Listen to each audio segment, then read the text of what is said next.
Alors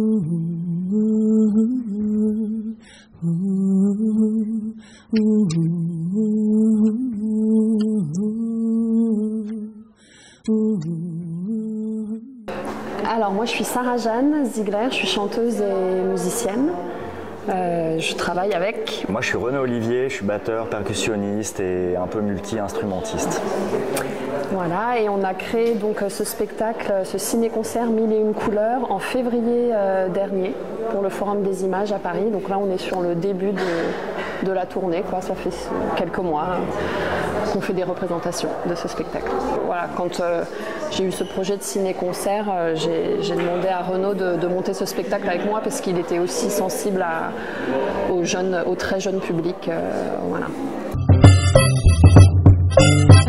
Bon, ça a été décidé avec le Forum des Images, c'est plutôt par rapport aux dessins animés qui ont été montrés, qui sont tous sur les thèmes de la couleur.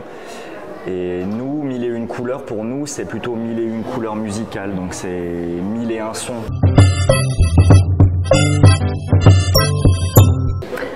Oh bah, elle est de divers.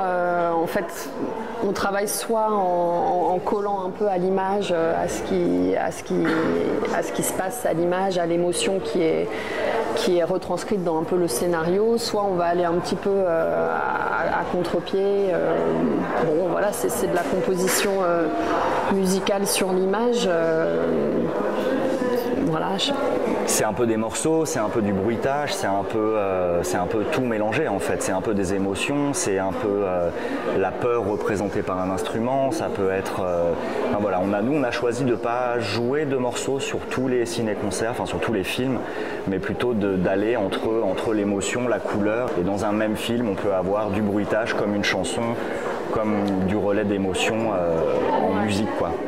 C'est un peu l'image fait partie en fait de l'orchestre. Quand on compose pour dans une formation habituelle pour les musiciens. Bah là, il y a l'image en plus qui est comme un élément en plus qui fait partie de la composition, quoi.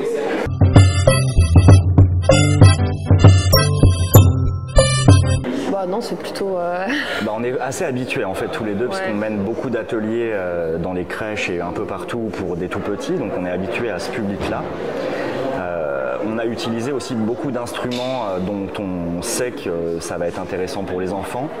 Donc il y a plein de choses avec des sons un peu différents et puis aussi des instruments du monde qu'ils ne connaissent pas forcément. Donc ça c'était un peu notre première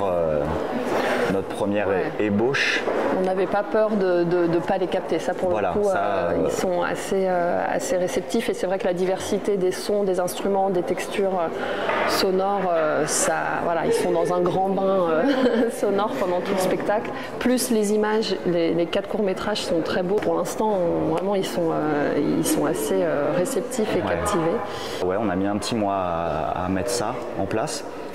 Et puis là, il va encore évoluer puisque de toute façon, on le joue régulièrement. Donc tous les petits raccords se font, toutes les petites aspérités qu'il pouvait y avoir au début sont en train de disparaître. Mais sinon, nous, on n'a pas eu de difficulté particulière à faire ça. On s'est plutôt amusé plutôt que... Ouais. Ça a été plutôt drôle plutôt que difficile. Par exemple, sur le dernier film, on s'est dit, bah là, on lâche tous nos instruments et on fait juste avec nos cordes, la voix et les percussions corporelles. Et voilà, pour nous, on s'est dit, ah ouais, c'était un plaisir en fait d'avoir des idées comme ça qui pouvaient être créatives et voilà, et pour un peu qu'il y ait différentes ambiances dans le spectacle pour le jeune public.